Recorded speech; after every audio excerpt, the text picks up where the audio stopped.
As a Scoville Fellow, Daren works to provide research and coordinate meetings for the Prevention and Protection Working Group. Daren graduated from Missouri State University with a bachelor's degree in political science and communication. While in college, he interned with State Representative Crystal Quade and also with Missouri Senator Claire McCaskill with a focus on Veterans Affairs. We are glad you are among us, Daren. Please speak to us. Well, thank you, Ron, for that introduction, and thank you all for being here and for letting me speak to you guys this evening. In 2017, as Ron said, right after the election of President Trump, I took the most important professional step of my life thus far in accepting an internship in Senator McCaskill's office.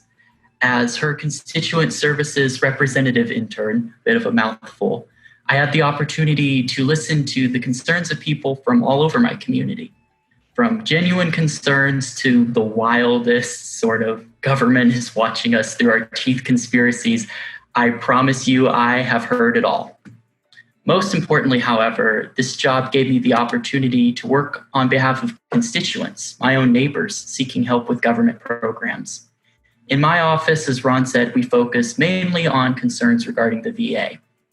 I got to travel around the state and the city, helping represent Senator McCaskill at several veterans-related events. Throughout the course of the internship, I really got to see the effects that war had, even on places as far removed from the rest of the world as Springfield, Missouri. From mothers who lost sons to spouses who lost partners, to even meeting the family of a Purple Heart soldier who died in a war he should have never been sent off to in the first place, I truly met some really inspiring people in my community. And the more of these people that I met, the more of these deaths that I saw, the more I began to question the logic of what we were doing. Why were all these people dying anyway? What was this all for?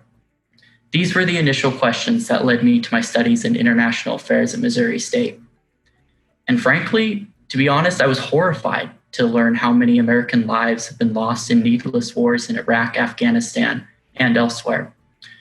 And this is the part that sticks with me to this day, the number of American service member deaths overseas is barely even a drop in the ocean compared to the number of deaths of innocent civilians abroad.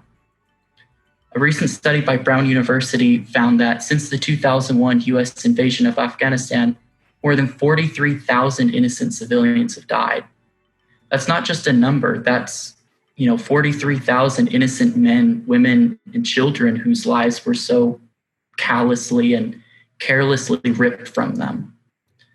And unfortunately, despite drawdowns in initial US troop numbers in both Iraq and Afghanistan, the violence continues to this day.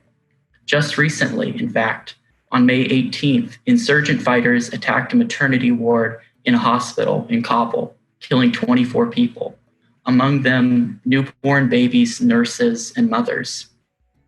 This continued violence explains why the Afghan Ministry of Health reports up to two-thirds of Afghans suffer from mental health problems today. Realizing all this horrific, horrible information brought me back to those questions that got me interested in this field in the first place. What was all this fighting for, and what had we won from this? And the answer, I'm sure you're all aware, is nothing. The world is not any safer for US action in Afghanistan. The US isn't any safer, and Afghanistan certainly isn't any safer. I felt called to do something about the suffering that war brings, both here and abroad. I felt called to do my little part to end this madness. This calling, I firmly believe, is what led me here to FCNL.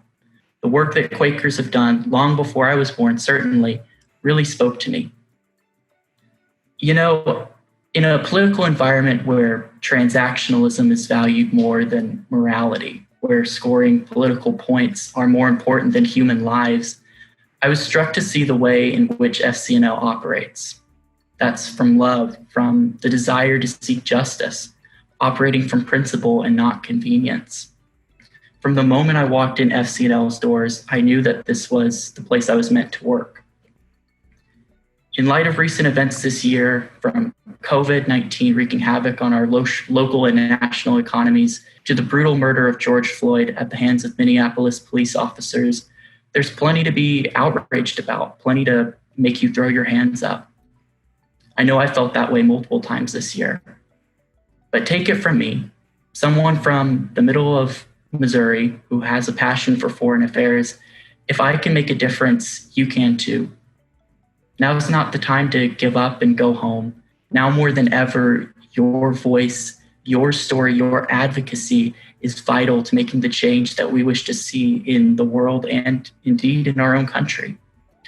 I've seen firsthand how continued engagement can help win over hearts and minds, even if that engagement is all, kind of strange and online like it is now.